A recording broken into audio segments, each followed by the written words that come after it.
একটা ঘটনা শোনার পর আশ্চর্য হয়ে যাবেন। ওই স্বৈরাচার হাসিনা এতটা খারাপ ছিল, আর এতটা তার মনের মধ্যে অহংকার ছিল, দাম্ভিকতা ছিল, তার বাবার হত্যার প্রতিশোধ নেওয়ার জন্য ওই মেজর বজলুল হুদা, চুয়াডাঙ্গা জেলার মধ্যে যার বাড়ি, এই মেজর বজলুল হুদার যেদিন ফাঁসির রায় হয়ে গেল, ফাঁসির দড়ির মধ্যে ঝুলে তাকে হত্যা করা হবে, কিন্তু স্বৈরাচার হাসিনা বলেছিল একে ফাঁসির দড়িতে ঝুলাইয়া হত্যা করলে হবে না, আমি জেলখানার মধ্যে ঢুকে চাকু দিয়ে নিজে হাতে তাকে জবে করতে চাই। আবু জাহল তিনটা কাজ করবে, তার মধ্যে প্রথম নম্বর কাজ হলো এই জমিনের মধ্যে যারা কোরআনের হক কথা বলবে তাদেরকেই তারা জেলের মধ্যে বন্দী করবে। আর তাদেরকে যদি জেলের মধ্যে বন্দী করে দিনের পথ থেকে, ইসলামের পথ থেকে ফিরানো না যায়, দুই নম্বর কাজ হলো এই দিনের পক্ষে, ইসলামের পক্ষে, ইসলামী আন্দোলনের পক্ষে যারা থাকবে ইয়াকতুলুকা, তারা তাদেরকে হত্যা করে বিদায় করে দেবে।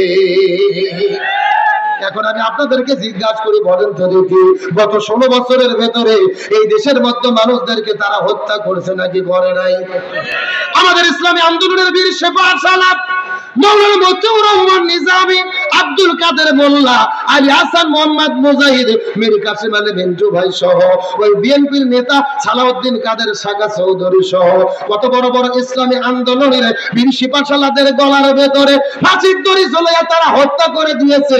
এই মানুষদের কোনো দোষ ছিল না, কোনো অন্যায় ছিল না রে, তাদের দোষ হলো একটা, এই জমিনের ভেতরে তারা কোরআনকে প্রতিষ্ঠার জন্য আন্দোলন করেছিল। আরো বলেন কথা ঠিক কিনা? একটা ঘটনা শোনার পর আশ্চর্য হয়ে যাবেন।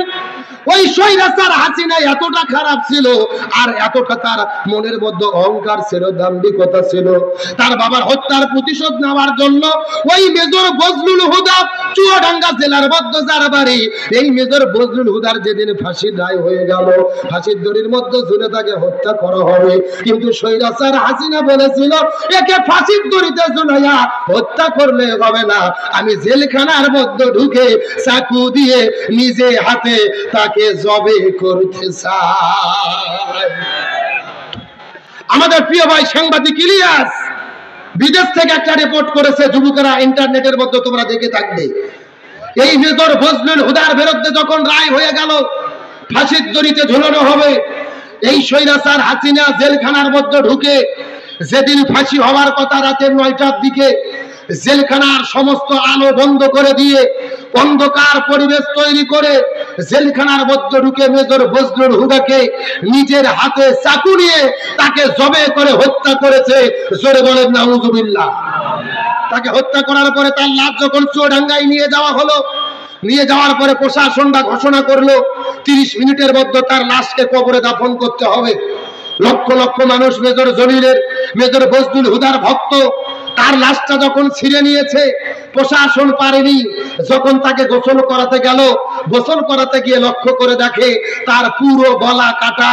ফাঁসি দিলে তো গলা কাটা থাকে না, গলাটা কাটা কেন?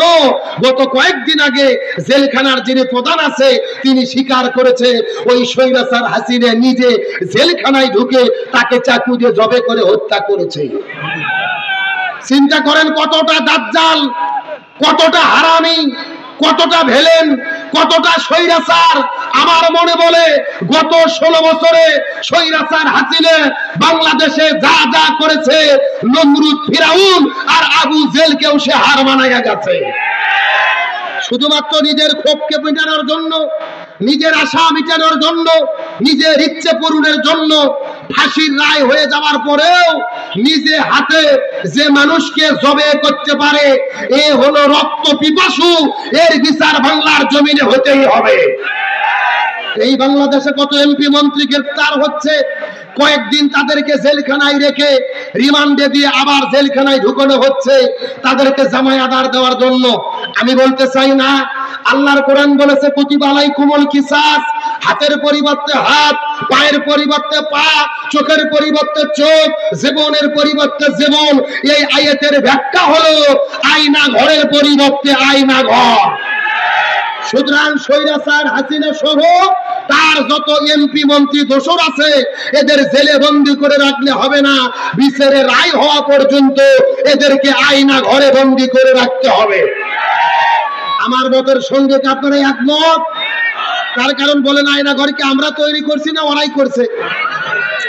আমার প্রিয় বন্ধুগণ, মুসলমান ভাইরা, গভীর মনোযোগ। এই জন্য বলতেছিলাম আবু জাহল তিনটা কাজ করবে। প্রথম নম্বর কাজ হলো কোরআনের হক কথা যারা বলবে তাদেরকে তারা জেলের মধ্যে বন্দী করবে। দুই নম্বর কাজ হলো জেলের মধ্যে বন্দী করে দিনের পর থেকে ফিরানো না গেলে তাদেরকে তারা প্রয়োজনে হত্যা করে জমিনের মধ্য থেকে বিদায় করে দেবে। আর তিন নম্বর কাজ হলো এই জমিনের ভেতরে যেই আলেমদের জনপ্রিয়তা বেড়ে যাবে, যাদের মাহফিলে হাজার হাজার মানুষের উপস্থিতি ঘটবে, যেই মানুষদের মাহফিলে লক্ষ লক্ষ মানুষের সমাবেশ ঘটবে, ওই মানুষদেরকে তারা দেশের মধ্যে থাকতে দেবে না। লিইখরিজুকা, তাদেরকে তারা দেশ থেকে বের করে দেবে।